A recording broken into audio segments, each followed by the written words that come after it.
Hello friends, today we will discuss residential status of different SSC. As you know, the entire provisions or law of income tax is based on one concept, that is residential status of the SSC. And as you know, the SSC may be of different person like individual, HUF, farm, corporates, local authority, AOP, BOI, etc. In this class, we will discuss about the residential status of your non-corporate SSC. Before we discuss in details how to determine the residential status, let us understand what is residential status. Residential status depends on two things. Whether it is a corporate SSC or non-corporate SSC, it depends either on number of days of stay in India, or another factor, that is place of effective management and control. He may be a corporate SSC, may be non-corporate SSC, but these two things on which this residential status is based on. But residential status doesn't mean that it is a citizenship. It has nothing to do with a citizenship. You may be an Indian, you may be a foreigner, but you may be a resident for the purpose of income tax if you fulfill some conditions. Similarly, residential status has nothing to do with the gender. It has nothing to do with the domicile. It has nothing to do with the nationality. So, residential status is no way related with all these things, but it purely depends on number of days of stay in India in case of individual, and in other case it purely depends on effective place of effective management and control. The entire taxation system is based on your residential status of an SSC. If I tell in a simple language whether a particular income will be taxable or included in the total income of the SSC, it depends on its residential status. So, incidence of tax, whether a particular income is taxable in the hands of the SSC or not, it depends on the residential status of the SSC of that in that previous year, in the year in which it is being earned. The entire determination or provisions of residential status is in section 6 of Income Tax Act 1961. Let us discuss the features of residential status. That means what would be the residential status of different SSC. I have grouped SSC in two categories. One category is individual and HUF. In that individual HUF, the residential status may be resident in India or non-resident in India. Again, there is another classification. If it is a resident in India, then he may be ordinarily resident in India or not ordinarily resident in India. That means, in simple language, in case of individual and HUF, the residential status may be of three types. 1. Ordinarily resident in India. 2. Not ordinarily resident in India. 3. Non-resident in India. These three types of three categories of residential status may be in case of an individual or HUF. But for all other SSCs or all other persons like farm, corporate and others, residential status are two. Either they are resident in India or not resident in India. There is no concept of ordinarily resident or not ordinarily resident in case of other farm and corporates SSC. Now, what are the main features of residential status? Very important, you have to be very careful, or you understand it very carefully. Residential status to be calculate, or we have to determine for each and every SSC for each and every previous year. Remember, residential status we have to determine for each and every SSC, for each and every assessment year. That means there it is possible that a particular SSC may be resident for a particular previous year. It is in the next previous year he may not be resident, or he may not be ordinary resident, he may not be not ordinary resident also. This is number one. Number two is a single person, a single individual, a single HUF may be resident in India in a particular previous year. At the same time, he or she may also be resident in any other country according to their income tax law. That means it is possible that a particular individual may be resident in both different countries according to different laws.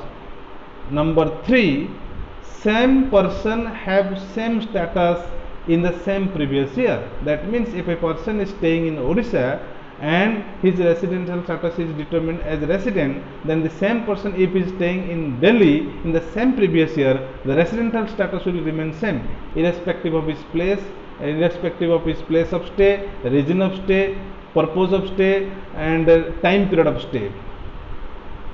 Number four important feature is residential status purely decides the total scope or incidence of tax during the previous year.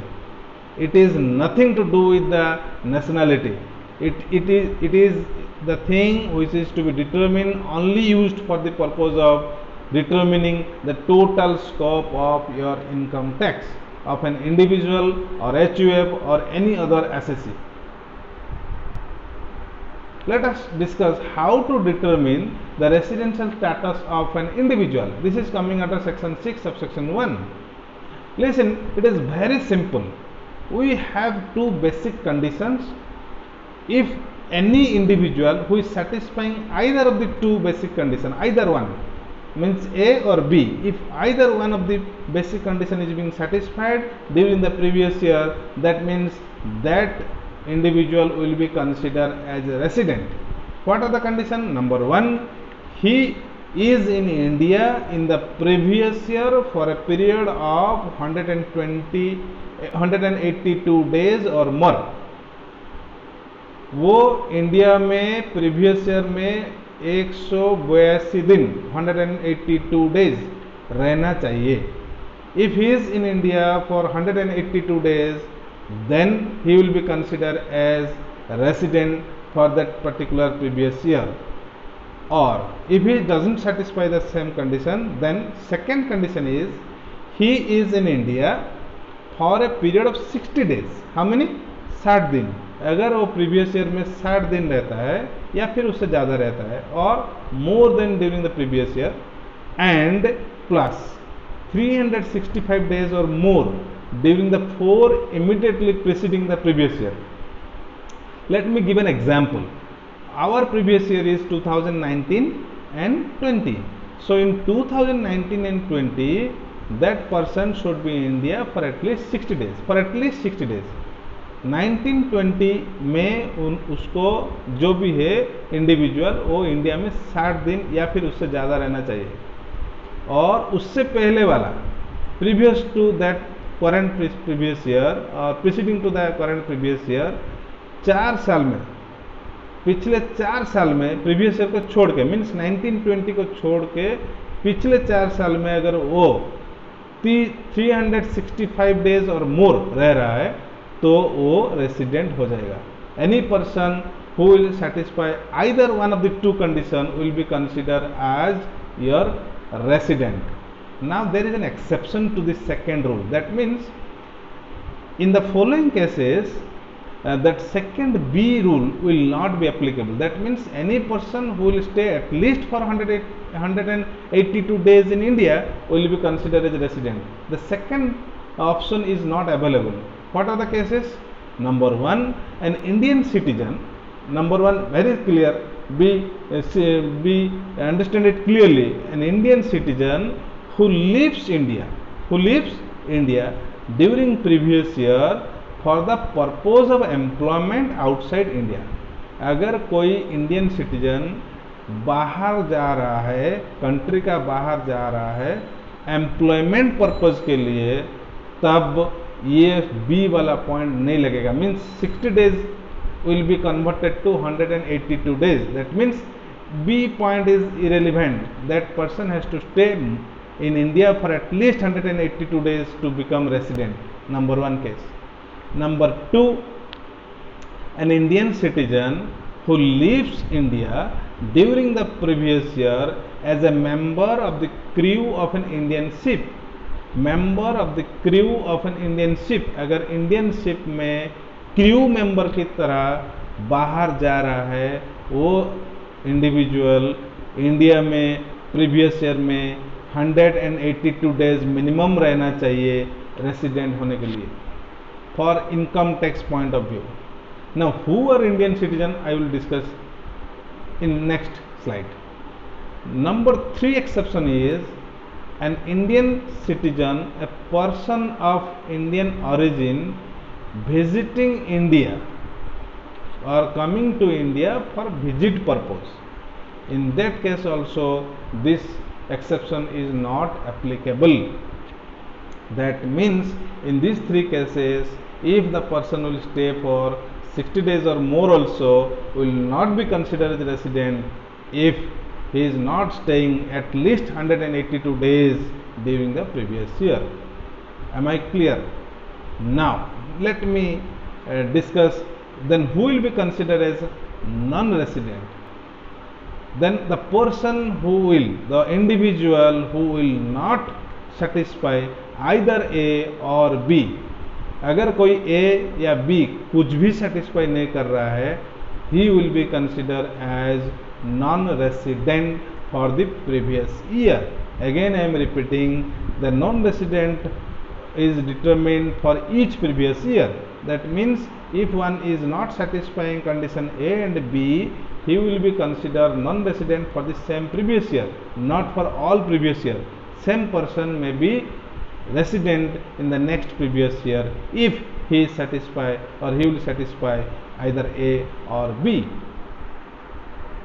Now once we determine an individual as a resident, then we have to decide whether he is ordinarily resident or not ordinarily resident. Then the person who is a resident, if he satisfy both of these conditions, these are 2 additional conditions. Any resident individual who will satisfy both of the additional 2 conditions will be considered as your ordinarily resident.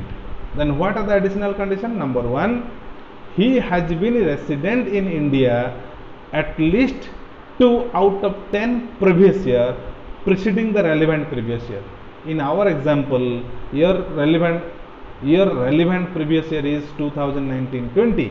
So 2019-20 10 preceding previous year, preceding to that 2019-20, out of 10, if he is resident by satisfying either of the condition as in the basic condition, in 2 resident in out of 10 previous year, if he is resident in 2 at least 2 previous year, then he is satisfied. Second condition, it is both are to be satisfied. Second condition is he has been in the India for a period of 730 days or more during the 7 years immediately preceding the relevant previous year. Relevant previous year 1920 को छोड़ के उससे पहले वाला 7 साल में अगर ये 730 दिन मिनिमम इंडिया में रहा होगा, तब उसको हम ऑर्डिनरी रेसिडेंट बोल सकते हैं.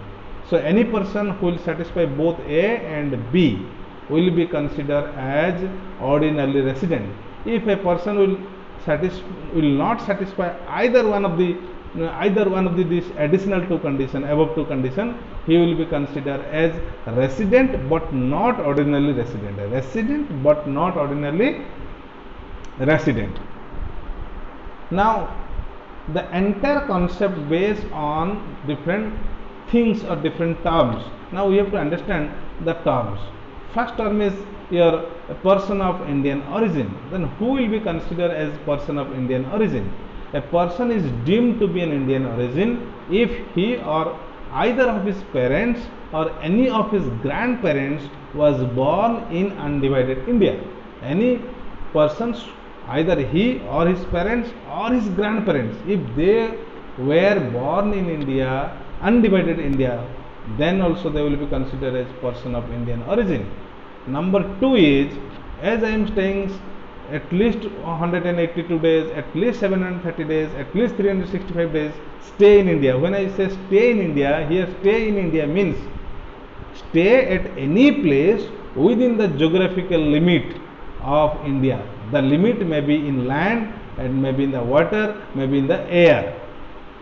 Number 3 important is the he or she may stay at different place. Not necessarily the individual has to stay in a particular place or state for entire previous year. He may stay at different place, different purpose, even different days in different place of within the geographical limit. In case of stay for a part of the day, then also we have to calculate hourly stay in India. When that hourly stay in India will be 24 hours, it will be considered as one day.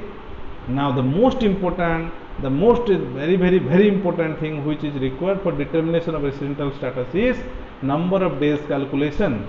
So the person when he is coming to India and leaving India, both the days to be counted as stay in India. That means day of arrival and day of departure from India will be considered as your stay in India.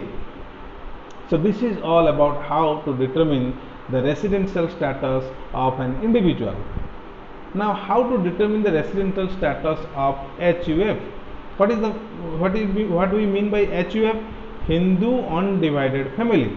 So the name itself tells that it is only applicable in case of Hindu family or Hindu religions, and HUF will be considered as one person or one SSC, not different person like your family members. Now how to determine the residential status of HUF? So in case of HUF, first we have to determine the resident. Then how to determine the resident?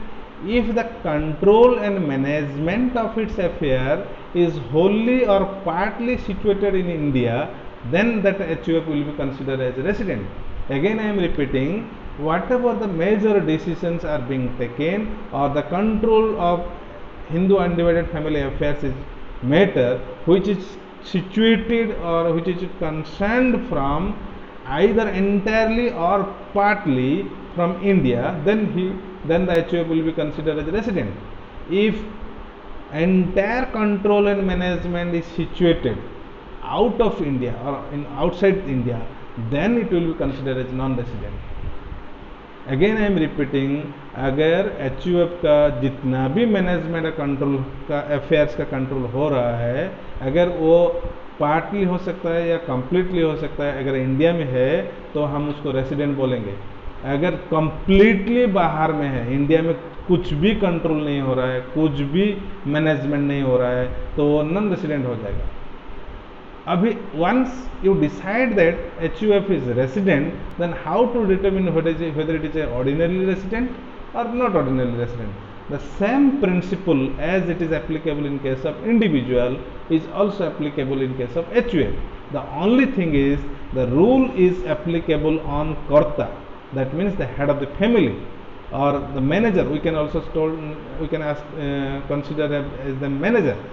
So the rule is any HUF Karta who will satisfy both of these additional conditions will be considered as ordinarily resident in India. What are the additional conditions? Same as it is individual. If the Karta has been a resident in India for at least 2 out of 10 previous year, just immediately preceding the current previous year. This is number 1. Number 2 is if the Karta has been in India for a period of minimum 730 days during the 7th previous year, immediately preceding the current previous year, then he will be considered as your that HUF will be considered as your resident and ordinarily resident. If either of these additional conditions will not be satisfied, then the HUF will be considered as not ordinarily resident. Now, in case of HUF, some important thing we have to understand. As I have already told you, HUF stands for Hindu undivided family and it is applicable only for Hindu religion. and the head of the family is known as your karta or manager. And the control and management is situated at a place where the head seat and directing power are situated. Not necessarily the head of the family or the family has a property in India, and that means we can say that management affairs are being conducted from India. No, the control and management is situated in a place where the head, that means karta or manager, or and seat and directing power are situated in India. So mere fact that a family has a house in India and some of the family members are staying in India, it doesn't constitute the place of control. So actually de facto control, where actually the control is being exercised, that place, if it is that place is in India, then we can say HUF is resident in India. Next we will discuss residential status of others. When I say residential status of other, it includes farm, AOP, BOI, but not company. Except company, all other persons are coming under this category. This is coming under section 6 of section 2. Same rule is applicable. First we have to determine whether the place of effective control and management of affairs is situated in India. If partly or wholly, either partly or wholly, then it will be considered a resident. If it is situated outside the India, entirely outside India, then it is non-resident. And there is no concept of ordinarily resident, not ordinarily resident in case of your other person except company. Now in this case, some important points you have to remember. That farm control and management is always vested in partners. In case of AOP, BOI or local authority, it is always vested in principal officer.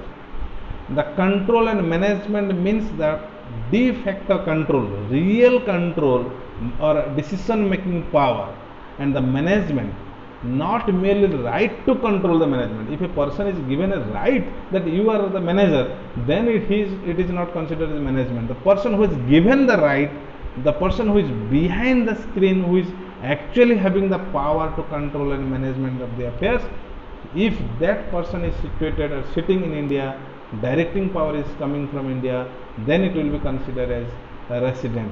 Otherwise, if entire control and management system is situated outside India, wholly outside India, then it will be considered as your non-resident. So if I again recapitulate all the things, that the residential status is very important, whether a particular income will be included in a total income of the SSC during the previous year or not, that is purely depends on residential status.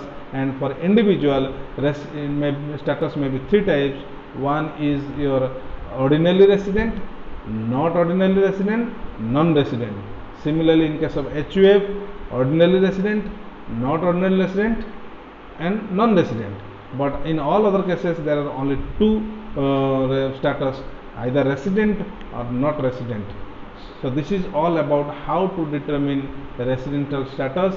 In the next class, we will discuss on the basis of this residential status how to decide the total scope or incidence of tax or total scope of total income, on the basis of this residential status, that will be known as your incidence of tax or scope of total income. We will discuss in next classes. Thank you. Stay at home, stay safe. For details, visit my YouTube channel in my name, Dr. Sanjeev Kumar Dev. Thank you again.